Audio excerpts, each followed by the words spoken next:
Hello students, welcome back to my channel. Knowledge, language and curriculum का जो unit 5 का topic है, determinants of curriculum का Hilda Taba model, जो most important topic है। ये हर साल रिपीट होता ही होता है क्वेश्चन। Hilda Taba model. अब हिल्डा टाबा जो मॉडल है, ये बहुत ही वेल नोन अप्रोच है करिकुलम डेवलपमेंट का। इसे प्रपोज किया गया था हिल्डा टाबा द्वारा। उसने सबसे पहले 1962 में उनकी बुक पब्लिश हुई थी, जिसका नाम था curriculum development theory and practice. उसमें उन्होंने इस पूरे मॉडल के बारे में बताया था पूरे विस्तार से। उन्होंने आर्ग्यू किया था कि जो भी हम करिकुलम क्रिएट करते हैं उसका एक डेफिनिट ऑर्डर होना चाहिए, और वो इस बात पे भी बिलीव करती थी कि जो टीचर्स हैं उनको पार्टिसिपेट करना चाहिए कोई भी करिकुलम मॉडल बनाने में, क्योंकि जो टीचर्स हैं वो ज़मीनी हकीकत जानती हैं कि क्या स्टूडेंट्स की नीड्स होती हैं, कैसे इवैल्यूएशन करना चाहिए, हमें कैसे इंडिविजुअल डिफरेंसेस को ध्यान में रखना चाहिए। यानी कि जो टीचर है वो बेस्ट है in implementing and in making curriculum. अब उन्होंने 7 मेजर स्टेप्स बताए थे, जो कि ग्रास रूट्स स्टेप्स हैं, यानी ज़मीनी हकीकत से जुड़े हुए। यानी कि जो टीचर है वो पूरे तरीके से जानती है कि कैसे करिकुलम डेवलप करना चाहिए और क्या मेथड्स होने चाहिए उसको अप्लाई करने के, कैसे सोसाइटी और कल्चर दोनों को ध्यान में रख के, और हमें जो स्टूडेंट्स हैं, जो यंग पीपल हैं, उनको पार्टिसिपेट करना है कल्चर में और उन्हीं को आगे योगदान देना है, उसके हिसाब से बनाया गया है। अब इसके जो 7 मेजर स्टेप्स होते हैं, सबसे पहले इसमें स्टेप आता है डायग्नोसिस ऑफ नीड। यानी सबसे पहले हम स्टूडेंट्स की नीड्स को केटर करेंगे, यानी उनकी नीड्स को आइडेंटिफाई करेंगे कि जो नीड्स हैं उनकी वो क्या है। जब भी करिकुलम कोई डेवलपमेंट स्टार्ट करता है, कोई भी डिज़ाइनर करिकुलम डिफ़ाइन करता है या डिज़ाइन करता है, तो वो सबसे पहले स्टूडेंट्स की नीड्स को डिफ़ाइन करेगा और वो उसके हिसाब से करिकुलम को प्लान करेगा। यानी कि जो मेजॉरिटी ऑफ स्टूडेंट्स जो हैं वो खुद से क्रिटिकली थिंक नहीं कर सकते, उनके लिए हमें ही जो करिकुलम डिज़ाइनर होगा उसी को थिंक करना पड़ेगा। फिर सेकंड आपका आता है फॉर्मुलेशन ऑफ ऑब्जेक्टिव्स।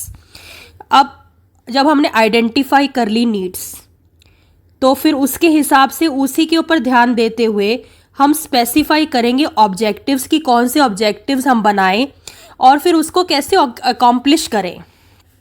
थर्ड आपका आता है हिल्डा टाबा मॉडल का स्टेज सिलेक्शन ऑफ कंटेंट।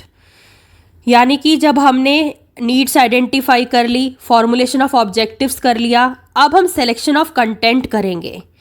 यानी कि करिकुलम डिज़ाइनर या एजुकेटर जो होगा वो सजेस्ट करेगा कि सब्जेक्ट मैटर यानी कंटेंट ऑफ द करिकुलम क्या हो।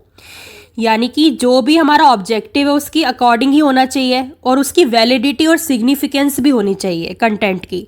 यानी जो भी एक पर्टिकुलर करिकुलम का जो भी ऑब्जेक्टिव है उसको वो फुलफिल करे, कंटेंट उसके अकॉर्डिंग हो, वैलिड हो, सिग्निफिकेंट हो, रेलेवेंट हो। फिर फोर्थ आपकी स्टेज आती है ऑर्गेनाइजेशन ऑफ कंटेंट। अब जो मैच्योरिटी लेवल है लर्नर की, उसके अकॉर्डिंग ही सीक्वेंसिंग होनी चाहिए कंटेंट की।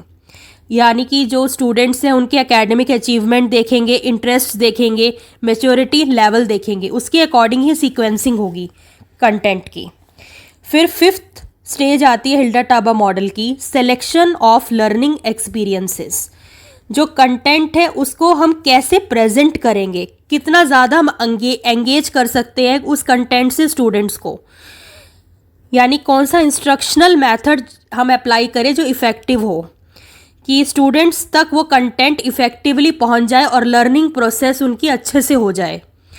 फिर आता है 6th stage organisation of learning activities.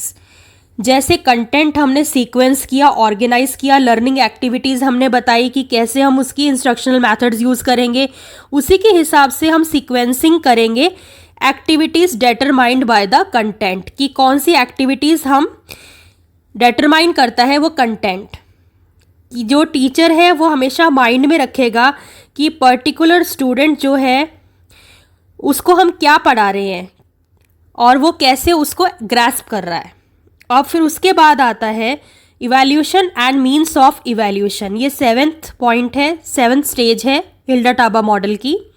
जो करिकुलम प्लानर है वो डिटरमाइन करेगा कि what objectives have been accomplished, यानी एक तरह से हम इवैल्यूएशन कर रहे हैं कि जो हमने ऑब्जेक्टिव्स बनाए थे वो हम जो चाहते थे उस करिकुलम के द्वारा वो पूरे हुए हैं या नहीं हुए हैं। यानी कि जैसे अगर हम एग्जाम्पल के तौर पे ले रहे बीएड, अब बीएड का जो करिकुलम है उसमें हमें मतलब कि सेल्फ कॉन्फिडेंट भी बनना है, इफ़ेक्टिव टीचर बनना है, इफ़ेक्टिव लर्निंग प्रोसेस करवानी है।